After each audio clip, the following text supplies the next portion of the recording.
Good morning বন্ধুরা। আজকে সকালবেলা উঠে পড়েছি, অনেকটা সকাল, যেহেতু তোমার আজকে সকালে কি আছে না আছে সবটাই তোমাদের সাথে বলবো। কেন বলো তো, সুখ দুঃখ দুটোই তোমাদের সাথে শেয়ার করি। আর এই যে দেখো, ঠাকুর পুজো দিয়ে দিয়েছিলাম আগের দিন রাত্রে করে, ঠাকুরের জন্য মালা মিষ্টি সব এনে রেখেছিলাম। আর আজকে ছিল হচ্ছে আমার বার্থডে, তো অফিস থেকে তো ছুটি পাওয়া যায় না, অনেক রিকোয়েস্ট করে অনেক কিছু বলে যাই হোক ছুটি নিয়েছি। কি বলতো, বার্থডের দিন অফিসে যেতে ভালো না, প্রতি বছর ছুটি নেই, এবার ছুটি পাচ্ছিলাম না। যাই হোক, পরমপিতার দয়ে তারপরে ছুটি পেয়েছি। তবে মনটা খুব একটা ভালো না, জানো তো, যতই বার্থডে হোক ভালো না। এর জন্যই এক তো হাজব্যান্ড ছুটি পায় না, ওর অফিসে হচ্ছে স্টাফ কম, 2 নম্বর হচ্ছে তোমার ওর শরীরটা ভালো না, রাতের থেকে লুজ মোশন হচ্ছে, তো কিছু রান্না টান্নাও কিচ্ছু খাবে না। ওর জন্য আবার বানিয়েছিলাম একটু আলু সিদ্ধ আর হচ্ছে তোমার একটু তোমার গলা গলা করে ভাত করেছিলাম, যেহেতু ওর লুজ মোশন হচ্ছিলো, কিছু খেতে পারছে না, ওআরএসের জল টল খাচ্ছিল। তো ভাবলাম কি ধুর, ও খাবে না, কিছু করবো না। তো শাশুড়ি মায়ের রিকোয়েস্টে, হাজব্যান্ডের রিকোয়েস্টে না সমস্ত কিছু করতে হলো, বলে না তুমি করো, এই দিনটা আবার আরেক বছরে আসবে। সেটাও ঠিক।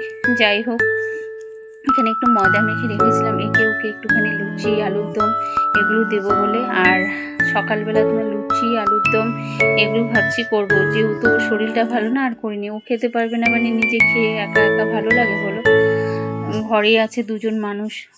আমাদের শাশুড়ি মা তো তোমার লুচি টুচি খুব ভালোবাসে, উনিও বারবার বলে যাচ্ছে যে আজকে ও মানে কি বলতো, হাজব্যান্ড খাবে না, 2জনেরই মনটা খারাপ। তাই যাই হোক, একটু এদিক ওদিক দেবো, তোমাদের তো বললাম, তার জন্য একটুখানি লুচি আলুর দম আর একটু রান্নাবান্না করেছিলাম, সেটাও ভাবছিলাম করবো না, কিন্তু হাজব্যান্ড কিছুতেই মানে না। আর এখানে এই যে মশলা টশলা করে রেখে দিয়েছি। কী বলতো, এইটুখানি রান্না করতে করতে তোমার প্রায় বিকেল 4টে বেজে গেছে। 3টে সাড়ে 3টের সময় সমস্ত কিছু গুছিয়ে টুছিয়ে, আর তাই শাশুড়ি মাকে বলছি যে যার বার্থডে তার এই সমস্ত কিছু করতে হচ্ছে। তো উনি আবার হাসছে সেটা শুনে।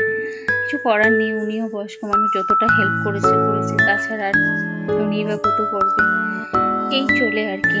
তারপর দেখো, এখানে সাজনা ফুল নিয়ে এসেছিলো শাশুড়ি মা, তো বললো আমাকে একটু ভেজে দেবে, আমি অবশ্যই দেবো। তারপরে হচ্ছে তোমার লুচিটা কিছুটা করেছি, আবার আমার মা এসেছিলো বাপের বাড়ি নিয়ে যাবে, তো তাড়াতাড়ি করে একটুখানি করে দিয়েছি, কেন আবার দেরি হয়ে যাবে। তো আগের দিন সরস্বতী পূজা গেছে, তো ওই জন্যই খিচুড়ি টিচুড়ি সমস্ত কিছু খেয়েছে, মানে বাপের বাড়ি হয়েছিল, বৌদি করেছিল। তো পরের দিন একটু ওই যে তোমার বলে না দই দিয়ে করে, সেটা আনতে গেছিলো, তো মাকে তাড়াতাড়ি করে ওদের জন্য একটু লুচি টুচি করে দিয়েছে। আর এই যে দেখো, কি বলতো, বিকেলবেলায় যে কেক কাটবো সেটাও পাইনি, যেহেতু হাজব্যান্ড থাকবে না, ও বললো সকালবেলা, তাই ওই 11টা, ওর একটু 11টার দিকে অফিস থাকে, একটু যেতে যেতে দেরি করছে, 11:30টার দিকে সকালবেলাই কেটে নিয়েছে। কিছু করার নেই বলো, যেভাবে যখন সেভাবেই তো কাটাতে হবে।